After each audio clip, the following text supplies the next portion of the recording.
بسم اللہ الرحمن الرحیم۔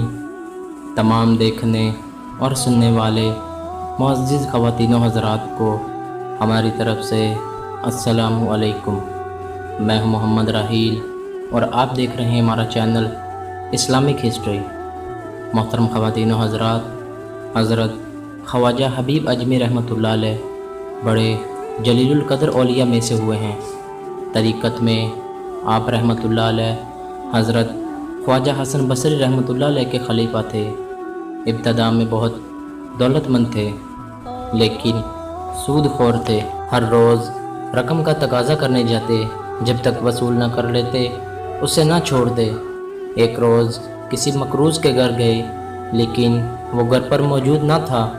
اس کی بیوی نے کہا کہ اس کے پاس قرض ادا کرنے کے لیے رقم موجود نہیں ہے، البتہ بکری ذبح کی تھی، اس کی گردن موجود ہے جو ہم نے گھر پر پکانی ہے۔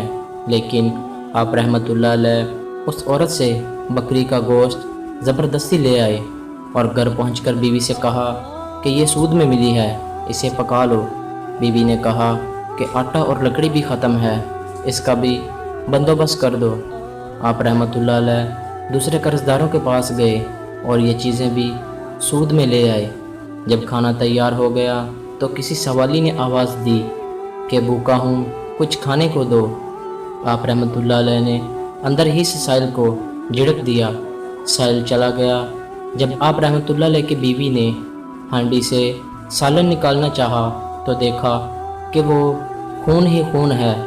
بیوی نے حیران ہو کر شوہر کی طرف دیکھا اور کہا کہ اپنی شرارتوں اور کنجوسی کا نتیجہ دیکھ لو۔ خواجہ حبیب اجمی رحمۃ اللہ علیہ نے یہ ماجرا دیکھا تو حیرت زدہ رہ گئے۔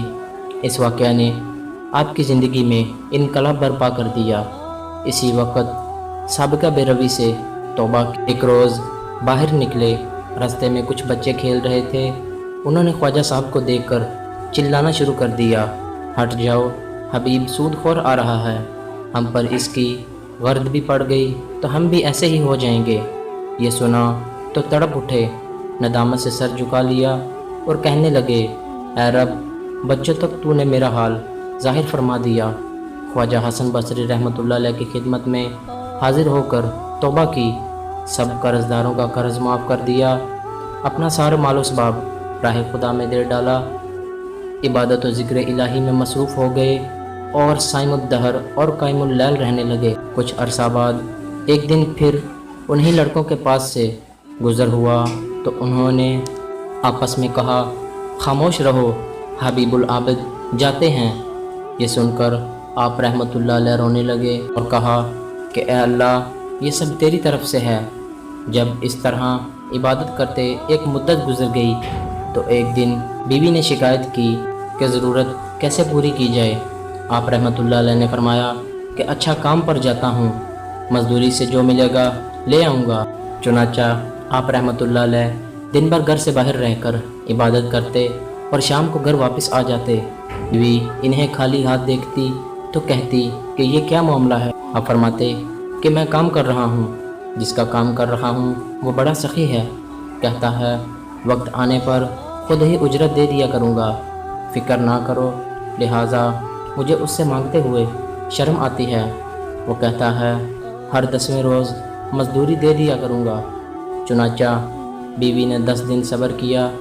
جب آپ 10ویں روز بھی شام کو گھر واپس جانے لگے تو راستے میں آپ کو خیال آیا کہ اب بیوی کو کیا جواب دوں گا۔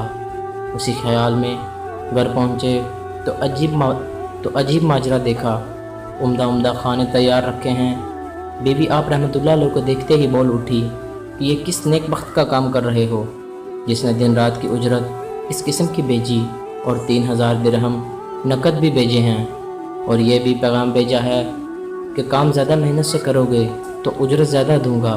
یہ دیکھ کر آپ رحمۃ اللہ علیہ کی آنکھیں اشکبار ہو گئیں۔ خیال گزرا کہ خدائے پاک نے ایک گناہگار بندے کی 10 روز کی عبادت کا یہ صلہ دیا، اگر زیادہ حضور قلب سے عبادت کروں تو نہ جانے کیا کچھ دے۔ یہ خیال آتے ہی آپ رحمۃ اللہ علیہ دنیا سے بالکل الگ ہو گئے اور ایسی عبادتیں اور ریاضتیں کی کہ اسرار الہی بے نقاب ہو گئے۔ عنایت الہی کا نزول شروع ہو گیا اور آپ رحمۃ اللہ علیہ کو مستجاب الدعوات کا درجہ مل گیا۔ محترم خواتین و حضرات، حقیقت ہے کہ اللہ تعالیٰ کسی کی محنت کو رائیگاں نہیں جانے دیتے۔ بے شک جو جتنی محنت کرے گا اسی قدر وہ صلہ پائے گا۔ اس واقعہ سے ہمیں یہ سبق ملتا ہے کہ ہم اپنے گناہوں سے سچی توبہ کر کے واپس لوٹیں اور اللہ تعالیٰ ضرور ہمیں قبول فرمائیں گے۔ اسی لیے مایوس نہیں ہونا چاہیے بلکہ سچی توبہ کر لینی چاہیے، اسی میں ہماری نجات ہے۔